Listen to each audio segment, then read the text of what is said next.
Well, good morning, all. Glad to see you here. These are the four Consulting Amigos that we have here today, and we're here to build an expert program for MicroGiants. And welcome to all of those of you who are MicroGiants on our mailing list, and those of you who have subscribed to the channel, and any of the rest of you who are maybe finding us for the first time. You're welcome. We don't do this very often, but we had a program last week about a report that Forbes published indicating that sales were dropping um, kind of dramatically over the last few years. I'm going to bring that up. We're going to talk about what does it take to to actually be able to open a business or continue on with a business based on this pretty dramatic data, which we looked at last year and last week, excuse me. And just a couple of things I'll point out. This blue line right here is the 0 point. So take a look at how many times the reporters of this survey have indicated that their sales were higher versus lower. Well, you can see that in the 70s, they generally had a great decade. We ran into a horrible problem right in here. Those are the Jimmy Carter years. And then Reagan saved us, and we had really consistent growth, 8, 9, 10% for another decade.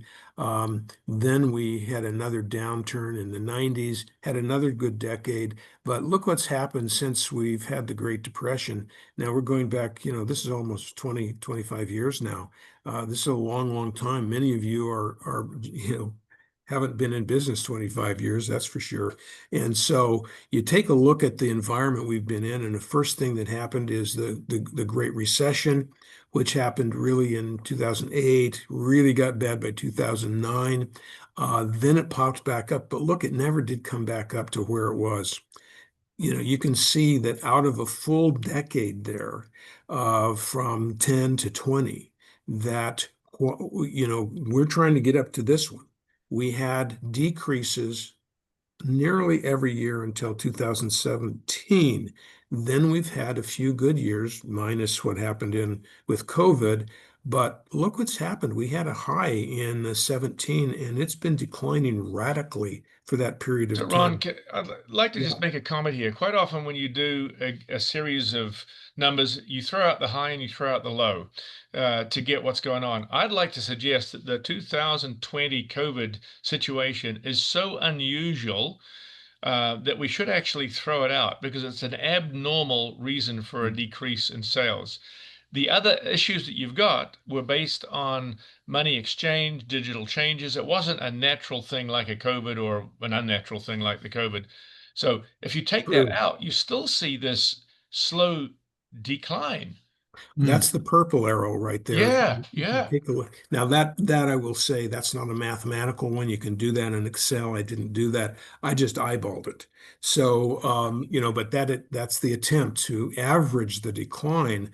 The problem that we would have is not really what the slope of the mark, the line is from a economic perspective, but the real problem is somewhere right around here it came to zero, and the growth, on average began to be underneath. And of course, despite this little pocket here, which happened to be the Trump years, despite that, it's still on a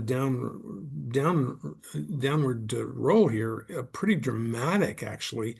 Um, that happens to be the Biden years. And so, we could argue and maybe have a whole program about policy and what that does to small business. However, I don't think we could have had an argument about, and I'm not saying it would be an argument, a discussion about policy until we saw something that was really as good as this particular data set, because now this really says to us, oh my gosh, it's pretty obvious that policy matters to small business. That suddenly throws us into a small business policy realm, but that for another program. The interesting thing is that at the end of the program, and I would invite all of you to go back now and take a look at the old one. We'll link that in the body of this particular video for those of you who can see the comments down below and so forth, so you can click on it and go back. We would recommend that you listen to the whole program about the discussion here that we did last week. Now what we're going to talk about today is, well, okay, if things are so rough, and it's pretty obvious that they're rough, you're not going to see a lot of growth if you're in small business. Now, there's a lot to be discussed about that potentially, but there are a few things that we mentioned towards the end of the last program that we're going to discuss now, which really basically says something about, well, what do you do if you want to be in business? How is it that you're going to really manage things if you decide to go into business? And have you done the work that it takes to be sure you can have a shot at success? So I think these four things just, really summarize that in a really nice way. So we're going to spend our time today discussing these four things. We've talked about these for a long, long time, not in quite as definitive a way as we're able to discuss them now. So these four quickly: cost and agility, important; unique value offerings; strategic partnerships; and omni-channel presence. Our cost maven here is Ed Lasik, who's a CPA. He's been a CFO most of his life. He's been in small business, been consulting for small business.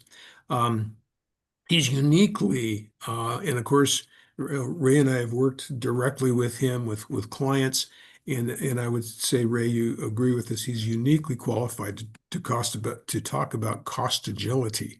And Right. so, yeah, Ed, tell us a little bit about, we kind of cut you off last week. Tell us a little bit more about the whole issue of what happens to your costs, or how you manage your costs when you have declining sales.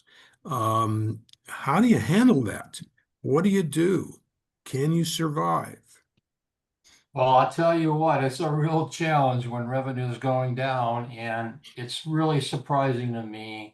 I'm still having a hard time understanding and believing this, that the revenue on a linear basis has been going down since 2001 for Main Street businesses. That's amazing. So with revenue going down, your only option is you have to be very nimble and smart about how you spend your money, which comes down to probably the biggest principle of all is understanding the difference between your fixed costs and your variable costs. And if you understand that, it gives you a way to plan how to adjust to declining revenue. And a couple of things to keep in mind is that obviously variable expenses are based upon the revenue that you sell. So if we can find a way to bring down your variable expenses, it makes a big difference to the bottom line of your operation. And it's not easy to do. You're talking about looking at staffing, trying to reduce waste, better utilize the people you have on board, right size your organization. Those are all important. But by the same token, you can't cut too deeply, because you got to maintain a quality. So if you reduce so much of your variable expenses and all your product comes back because it wasn't manufactured correctly, that's not a good thing. So that's a real tough opportunity to look at and try to manage on a daily basis. So I And think what you're saying there, I'm sure what you're saying there is that if you could hypothetically build a business that was mostly driven, the costs were developed based on variable, meaning that they only go up if your revenue goes up, that gives you an opportunity to control your costs that, oh, say a retail store couldn't, who's got a long-term contract, has to pay utilities, et cetera, kind of no control over your expenses in a case like that. They just continue to go on regardless of how much revenue you have. But if you have a labor situation, if it's set up the right way, that means that you could theoretically do with less labor as you are having reduced business, and therefore your costs come down, maybe maintaining profit for a while. Well said, Ron. And the only thing I would add is that you got to have the right mindset running the company, and you got to be able to make the tough decisions. And a lot of operators can't do that. And so that means that somebody else eventually will have to come in and make those tough decisions. And it's amazing how you can operate if you really have to. And in simplifying the processes, using more automation, there's opportunities to really reduce your variable costs. So And as you say, the more variable costs that you have in your cost structure compared to fixed costs, it's normally a good thing because when your revenue goes down, your expenses go down, your variable expenses go down. Yeah. And And when it goes up, it goes up. programs on this too, by the way, for some of you who would like to have some more specific information on it. Again, we'll put those links down below.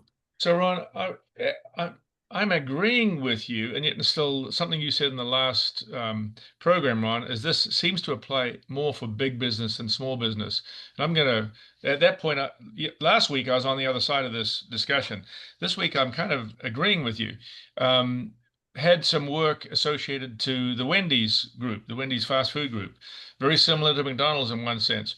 And the way they were attacking their business model to be more efficient in the 1990s, that's 30 years ago, was exactly what you talked about, Ed. And they were coming up with a standard platform for their stores, a standard method of communication and order entry, a standard way of having the on-site equipment identical, so that when somebody was called to the store for a maintenance service, they knew what to expect. Standard layout, and I was more involved in the communications network side of things, where I understood what their ISDN lines are, or their multiple phone lines, their fax lines. They came in and they made everything so cookie cutter and identical, you could almost take big chunks of the room from one facility to another and just plug and play and change the numbers and it would all work. Mm. The problem with that, it works extremely well and it's a great idea, but the guy who's got 2, 3, 10 employees, they don't have the ability to do that. First of all, they're working on their first one-off business, so there's no real economies of scale. And the second thing is their expertise typically doesn't carry over from electronics to networking to plumbing to order entry and supply side. And so the disadvantage the small business guy is, I think he really has to have some trustworthy help. And I'm going to come back to that later in the program, but Yeah. Yeah, Good. that's a very good point, John. And having advisors that can help you and give you good advice on what you could be doing that you don't even realize you could be doing, because we don't know what we don't know, and trying to find someone that can help us connect the dots is really important. Yeah, So we're going to talk about that in strategic partnerships here just coming up in just a little bit because it is really key. one other point though on the costs before we move on, and that is the fixed costs. And fixed costs are fixed, but if you can figure out a way to partner, and we're going to get into partnerships with other companies with opportunities where you can spread those fixed costs over new opportunities, new revenue sources, that's another way of bringing down your overall expense structure and adding more profitability to the bottom line. Like sharing manufacturing capability or something like that. Absolutely. Okay. Yeah, good point. Thank you, gentlemen. Next up is the unique value offerings, basically using hyperlocal, personalized, or experience-rich niches, which is very, very similar to the book that I wrote, Finding Your Crack in the Market, meaning find a niche in your market. And the niche is awfully important because it creates what Warren Buffett has used as a selection method for buying businesses for 50 years. However long he's been doing this, probably at least 50 years. And that is the moat strategy. He always, and that's his term. He means put a moat around your business so nobody can get at you. That's very similar to what I have called a defensive, kind of a defensive posture in developing your niche, to try and find a way that you can separate competitors from your customers. You develop your customers, they can't get to them. Now, in a lot of cases, you can't do much about that. If you're in a retail environment and multiple people sell the same thing, they're going to go across the street if the price is different, if they don't like you, et cetera. That's not what I'm talking about. I'm talking about a circumstance where you have a unique product that is not across the street, and you are the only ones who can really sell that product. That is a micro moat around a micro product. I had some experience doing that early in my retail career, and it was highly, highly successful. Made a lot of money doing that. On the other hand, the areas where I was competing directly did not make much money doing that. And there's a whole story behind that. But the point here is really to say that value, we have programs on value, but value really has to do with four elements, quality and service, as well as the brand, and what you bring, this sort of intrinsic, and price. Those are the things that people make decisions on. And so if you can create value that is better, put a moat around your value proposition, then you can kind of be by yourself and not have to compete with everybody. How many people have been told, go to Amazon and throw your product up there and we'll sell it? Well, they might sell it, but keep in mind, you're competing with anybody else who wants to compete with you. And the only difference is the way that the rankings happen when you're doing the search. That's another subject. But for the most part, the company that's got the same perceived product at a lower price is going to win. I mean, that's the reality of it. So, you're going into this big mosh pit of consumers and every product in the world, and they're all competing to be able to do a better or lower price. That is not the way for small business to win. I don't know this, but I would bet that 95% of people who are selling things on Amazon are making just a pittance, just a little bit of money, some pocket money to go have beer at the end of the week or something like that. They're not making a lot of money. It's just too difficult to do unless you have a product with a moat. So if you're planning a new business, find a business that is as unique as you can make it. Products that are as unique and exclusive as you can make it.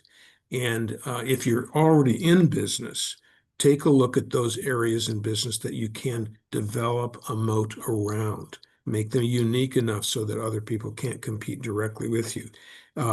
You just have to come up with something like that. An interesting thing is the whole idea of branding. When I say Gucci to somebody, they've got an immediate thought, or Tesla. Any of the higher end brands that have developed a real great name for innovation, mostly quality and service, you automatically have some sort of an affinity towards that brand. If you're a small company, among your customers and in your niche, you have to develop a brand that is honest and trustworthy and high quality, with a lot of great service attached to it. Those are the keys to really accomplishing this brand thing. And again, there are a lot of other materials that we have put together on that particular subject. So the third one is strategic partnerships, pooling resources and visibility with peer businesses. Ray, you've done a lot of partnerships. I mean, we're together partially because of partnerships that were developed by your connections and your business associations and so forth. And I know that you're a big believer in that. You've got a whole course that really, in some ways, deals with those kinds of issues. Tell us a little bit about partnerships and what you think they can do to help a small business be successful in this environment. Yeah, I think, first of all, I think part of what we have not done, which is important, all the graphing that we did was based on Forbes idea of a small business. And in some ways, that's really not very consistent with the marketplace we're trying to get to. That's a business with under 500 employees. That to me is a big business, but according to the definition of the Small Business Administration, that's a small business. Right. And I think, the people that we're working with and the strategic partnerships I'm used to are in much smaller venues, 200 or less, sometimes Yeah, 40 or less. I think that's true with all of us. Yeah. And the value of that, and as you have known, I've been a real proponent of a state function here in California called Employment Training Panel, which really has afforded companies with training opportunities that are very relevant to their particular skill set. And so that's one example of how you can do that. And what I mean by that is that the state has developed this program taking about a small percentage of the unemployment money and then setting it aside so that a manufacturing company and several other genres of companies can come in and get that money and upgrade the skills of their workforce. And we all know, if you have a trained, well-developed workforce, it can make a huge difference in your marketplace. The other thing I was going to say, I don't know whether, the graph that we were presenting earlier, does that include Amazon or is that independent of Amazon sales? Well, if a small business is reporting and they happen to be using Amazon, that would include Amazon sales for the small business. Okay. Yeah. Yeah. So anyway, strategic partnerships are really important, and I think we've all, benefited from it. In fact, our little group here is a strategic partnership that we've developed over the years. That's right. I think the more a small business can develop relationships with people who can help them both hone their skills, but also broaden their marketplace, as you were talking about, Ron. I mean, if you have a specific, unique niche, but you can have friends who will help get it out to the marketplace. That's hugely important. Right. Another way of saying it is that you just can't be focused on your business. You have to also be focused on the businesses around you and develop relationships with these other businesses so that you may see an opportunity to partner with somebody that could add tremendous value to your company as well as theirs. So you have to be looking inside as well as outside of your organization to find these opportunities. And it's not natural for a lot of people to do so. And Ed, I want to build on that a little bit. I think our experience has been that many times we've encouraged companies to develop strategic partnerships, and they've been reluctant to because they feel it's a competitor, or they feel instead of helping them grow, it'll isolate them. And I think that's a major problem for a lot of companies, perceiving partnerships as competition as opposed to, developing their bottom line. Yeah. John, you're on mute.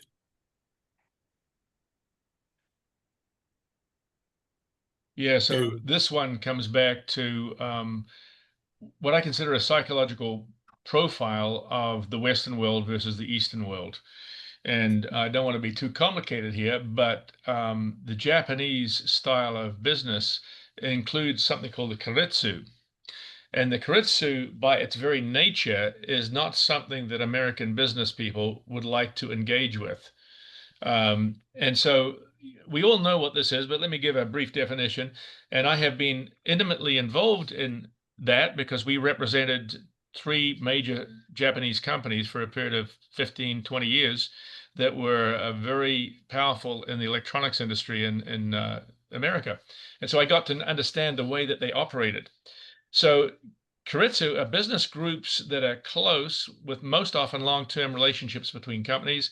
They could be, in fact, competing companies in one area, but they choose to agree to disagree and work together on certain things.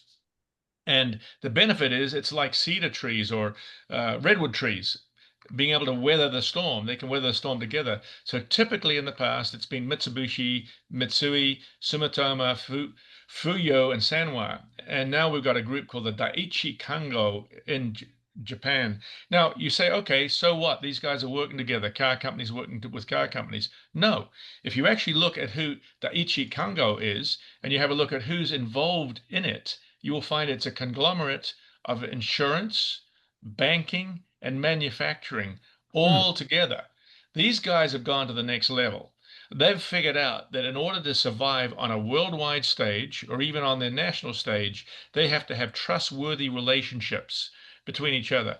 Now, this is parenthetically a non-typical of our American way. We have been brought up with the concept of individualism, rugged Hmm. ability to do it by ourselves. I don't need any help. Maybe I need some insurance. Oh, maybe I need an accountant, perhaps, to give me a little advice, but I know how to run my business. And so, in a way, coming in from the outside to the American culture, I love the way that we get up and charge with it. But I think we need to now add something to our profile, and that is the ability to speak honestly with other individuals about what we need to survive. This comes back to the core of being unified in our approach, where, for example, I might not like Ron, your point of view on marketing in the niche, and I don't have a big niche, but I better be listening to it. And when I did Hmm. listen to it 15 years ago, I realized you actually had some insight. And then I realized that perhaps I could then develop a strategy around that insight.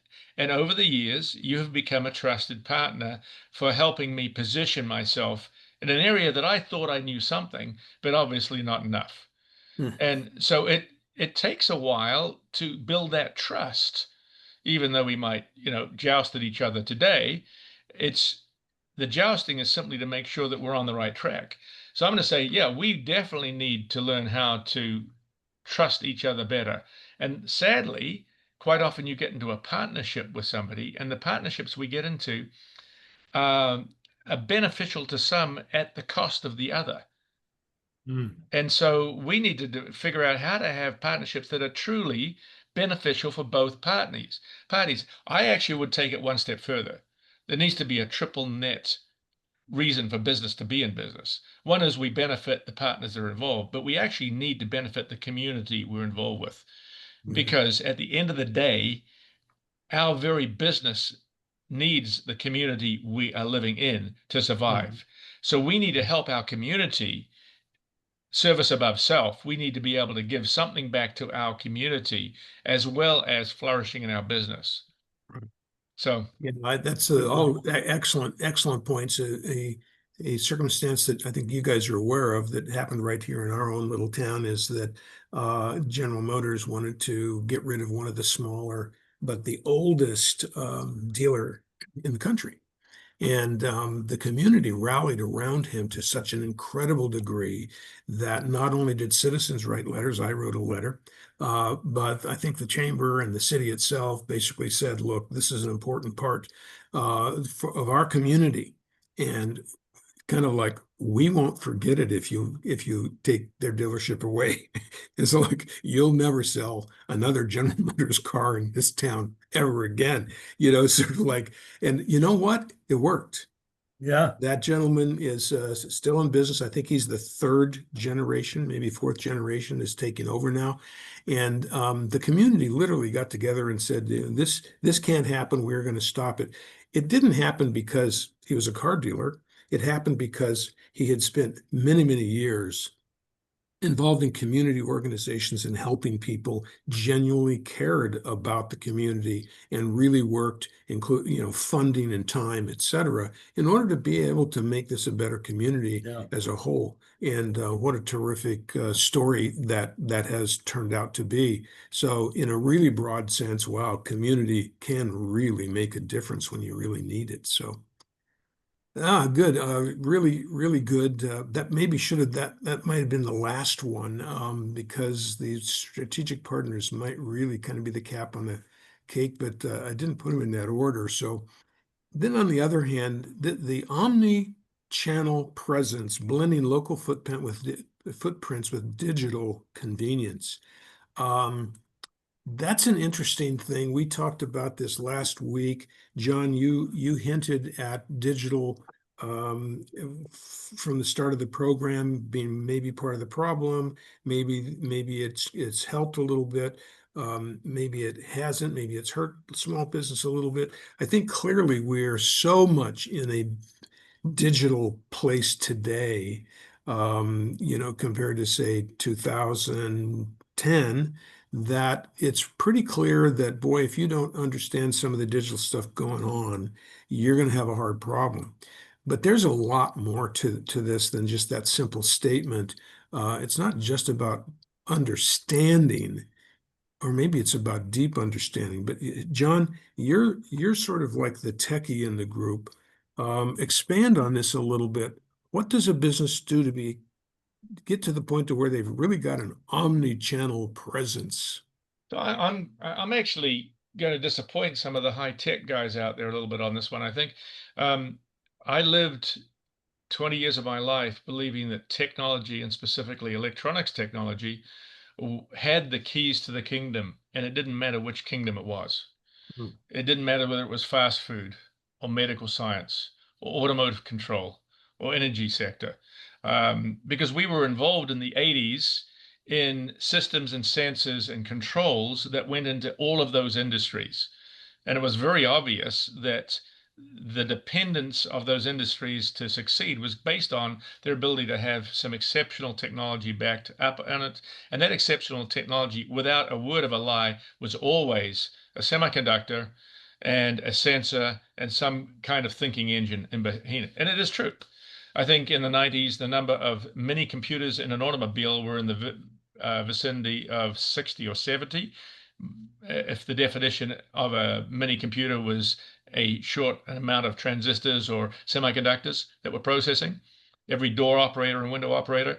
The most expensive thing in an automobile in the 90s was, believe it or not, the wiring harness to to communicate between. So I changed my mind, though, in the 2000s when I realized that at the end of the day, the most important aspect of any business is people. And so I think people caught up with digital technology in the 2005s, 2010s. It was kind of old hat to me in one sense because we'd been involved with it 15 years ago. So I was wondering why people were getting so swept up in Facebook and whatever it was. I think we're getting to the point where the digital technology we all understand is important, but I actually see a pushback.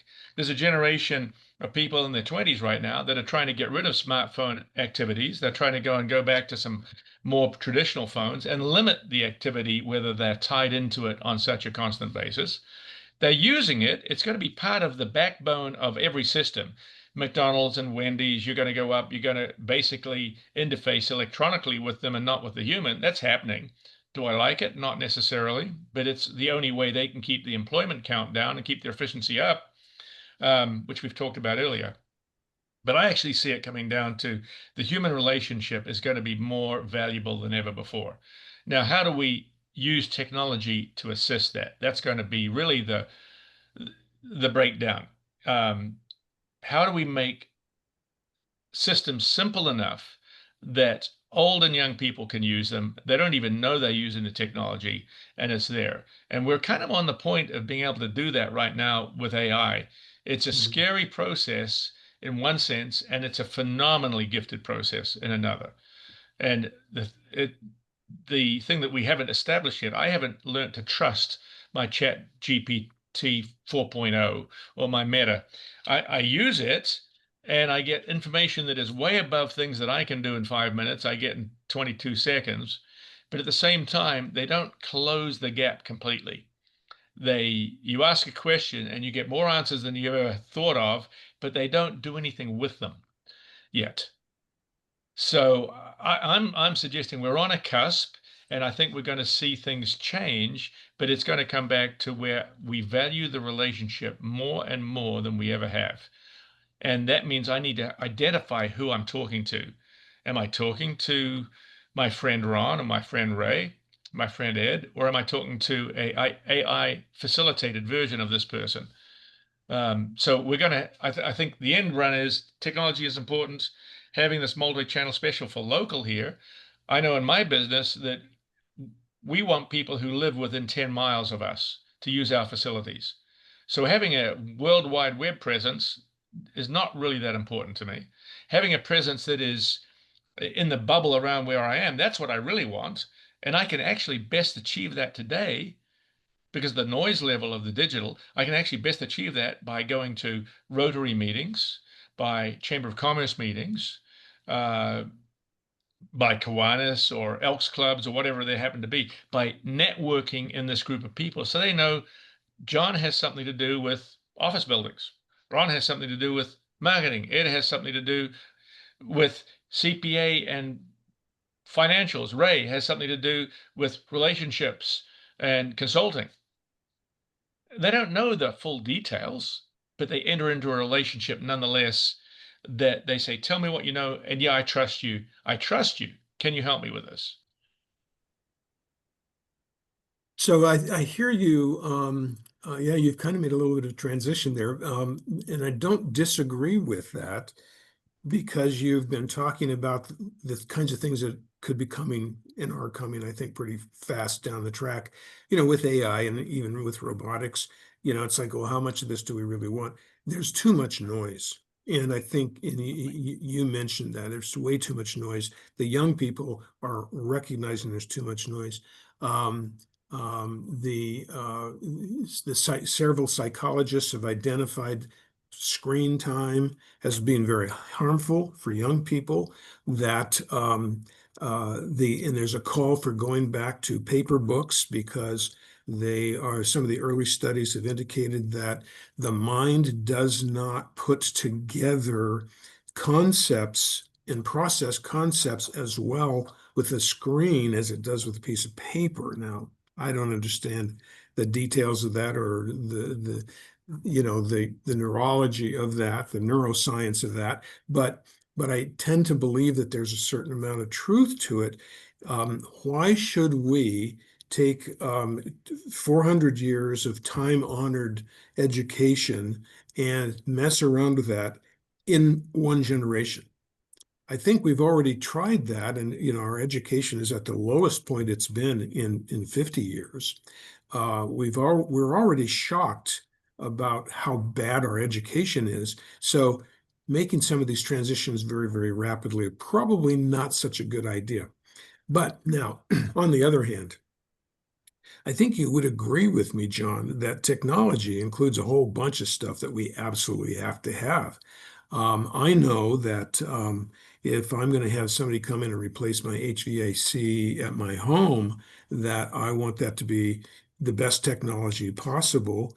That needs to be digital. I need to be able to turn it on and turn it off from my cell phone. And I have that. I'm used to that. I wouldn't want to do it any other way.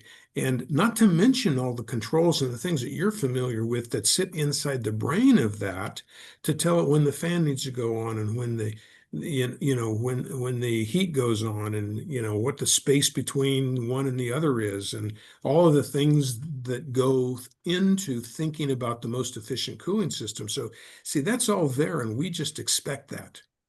And I guess what I'm saying is that whatever kind of small business you have, there's an expectation that you can use a computer, that you can look up your inventory, that you can place, because the point here is get the customer the inventory that they want or the service that they want in the space of time that you tell them that they can, and make sure it's so flawless that it never makes a mistake.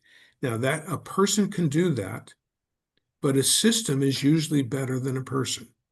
So that system, whether it's digital or manual, that system has to support the value equation.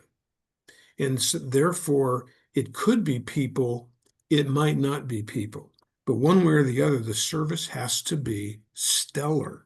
You have to be delighted at whatever you've consumed, whether it's a donut at the donut shop or whether you're consuming AI. You have to be delighted. Why? Because the other guy, that's your moat. The other guy is going to try to delight him too.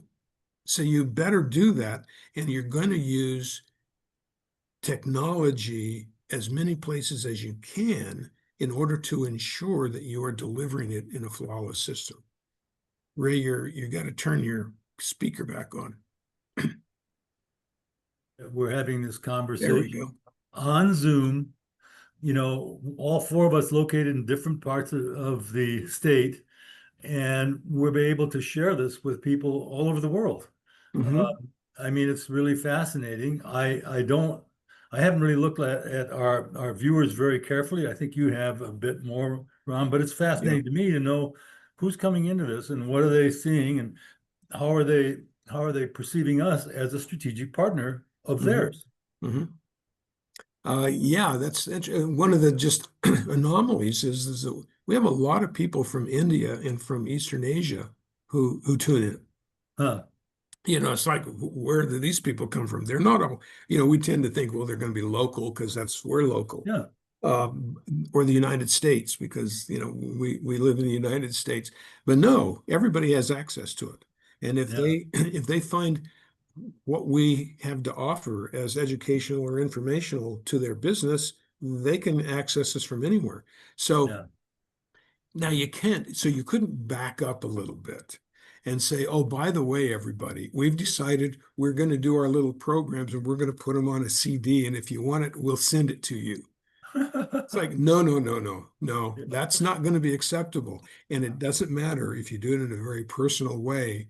We expect it to be online. It's Yeah. sort of like there are expectations. So yeah, from a and I'm sure you're okay with this thought, John, is that there are certain expectations of the digital application of technology that businesses must simply be schooled on. Yeah, I'm totally agree with that. In fact, that's one of the hurdles to being successful in a small business is what suite of technologies do you have to back yourself up? At some point, we still know people who use paper and pencil for keeping track of things. The problem with that, obviously, at the end of the day, and I love using paper and pencil myself for my own notes, but they sit in my paper and pencil and I don't do anything with them. So at some point, everybody if you're going to operate and work with somebody else, you need to be able to share. If you're going to have to share, you need a system to share with. Then you're going to talk about what kind of word processor, what kind of database you're going to have. Now you get into finance. How are you going to receive and take money? Are you going to go online? I mean, it has a trickle down effect.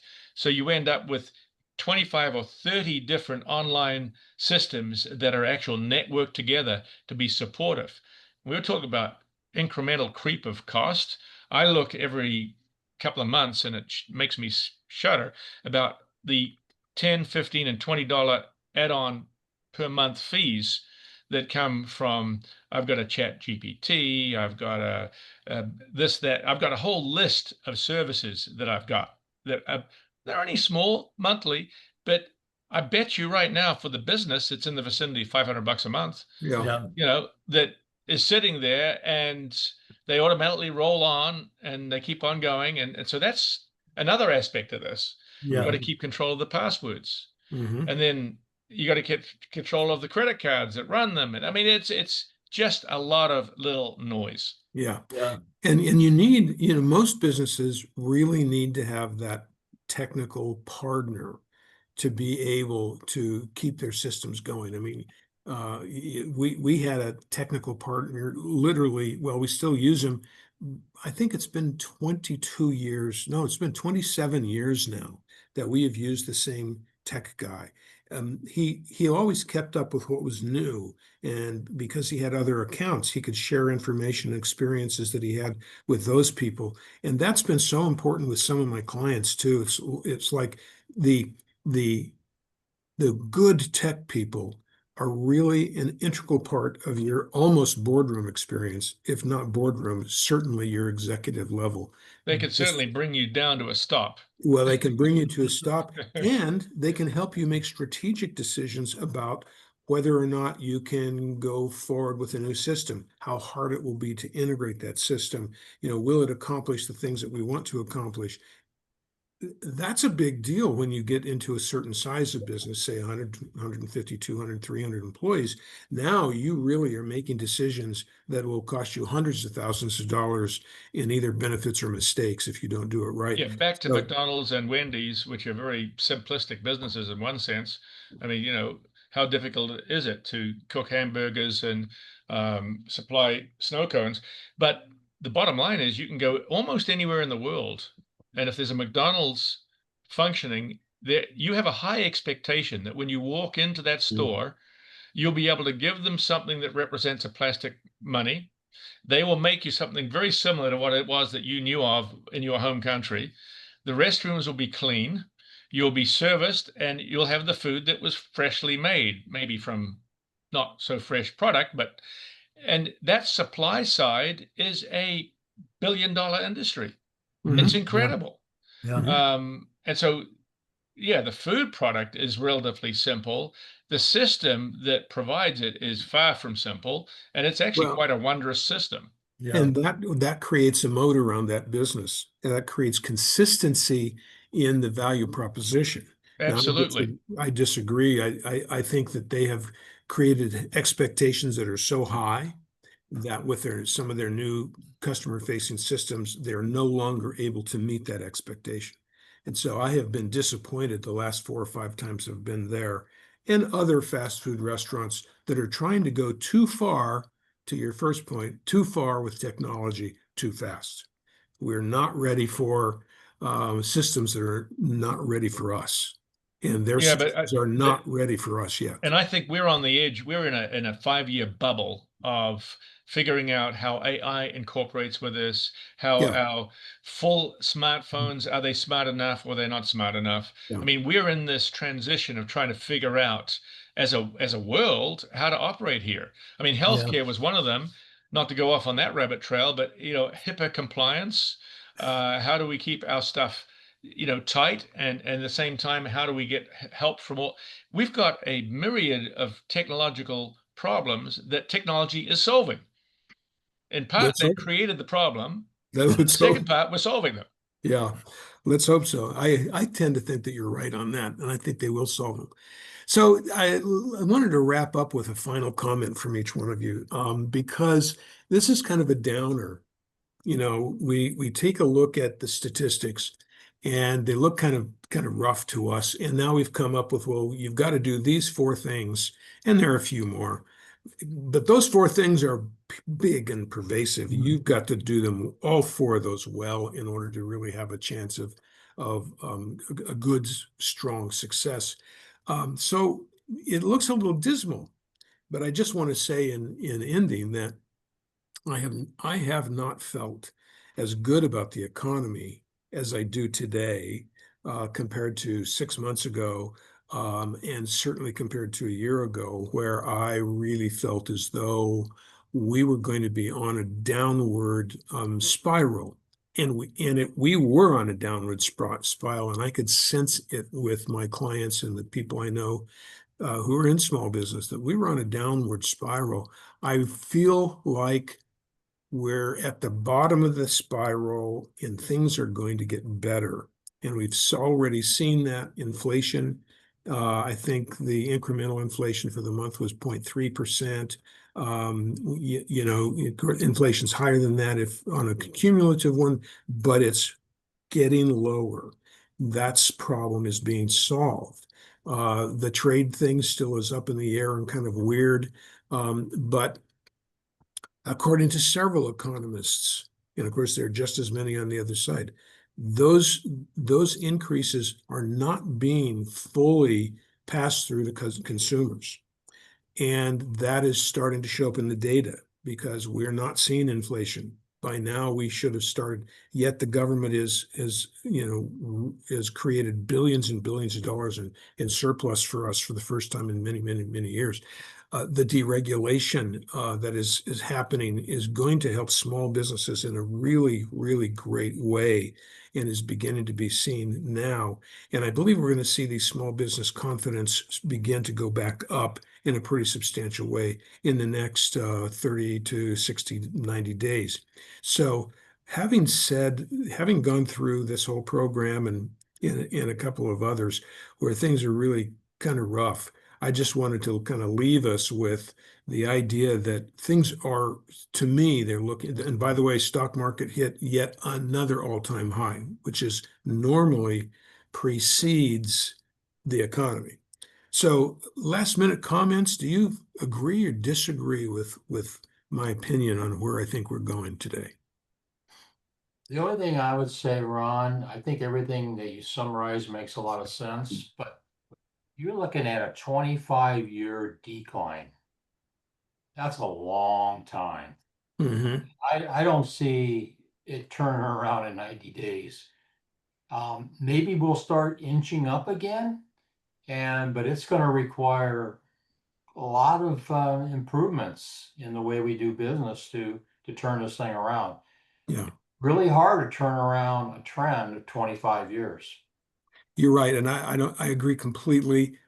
I was referring to business owner confidence in the future, not actual turnaround. It's going to take a long time, and I'm completely with you on that. Yeah, John. I question the actual numbers. I'd like to go back and have a revisit at those numbers to see um, how they reflect in comparison to the rest of the world, and whether this is what are the definitions of time. I hear you and I see the numbers, and I'm like Ed. I'm like, wow. Uh, if they're for a certain sector, I'd love to look at the numbers in the sub 40 employee to reach Yeah, the same.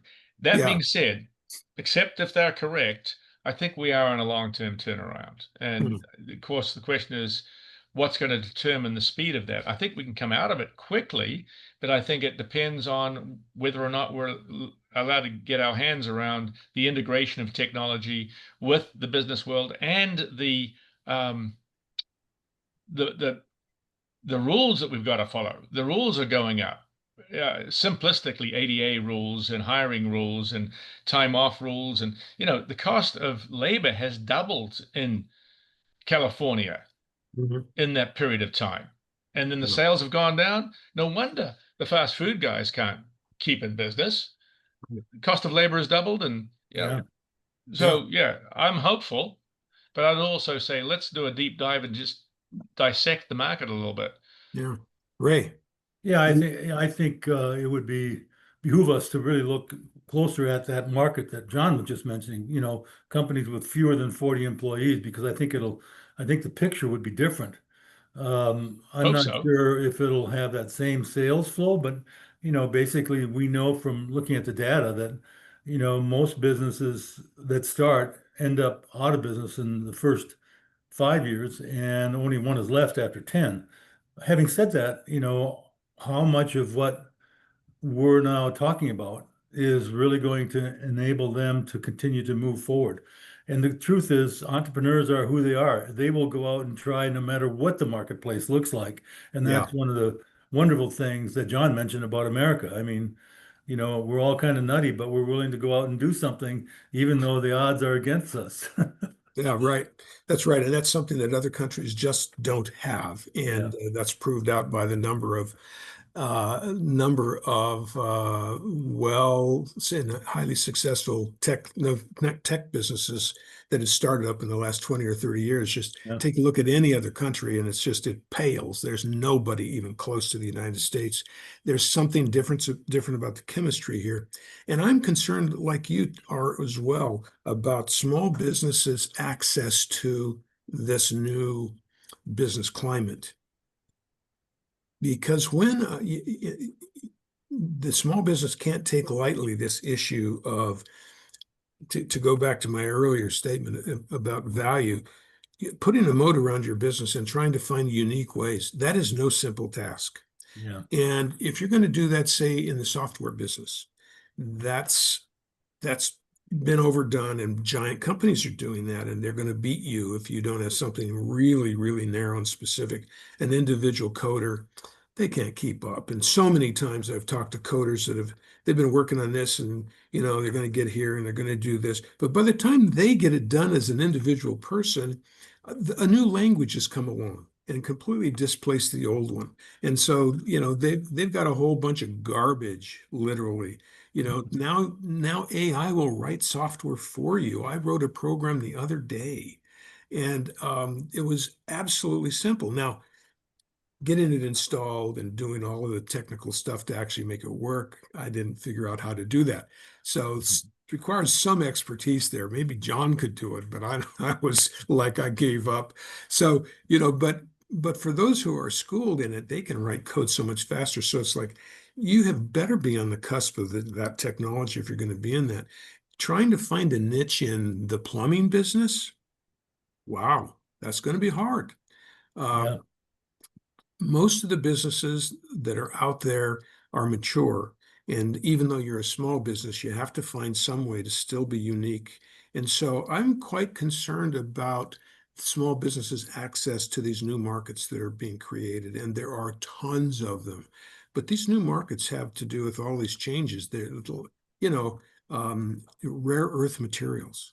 Oh my gosh, look at what's going on to the mining industry and the materials industry. We haven't seen the materials active and making, fast strides in my lifetime, with the exception of the oil business. But for the most part, I mean, how many people have invested in gold mines and done really, really well on the short term? Now, gold is doing pretty well.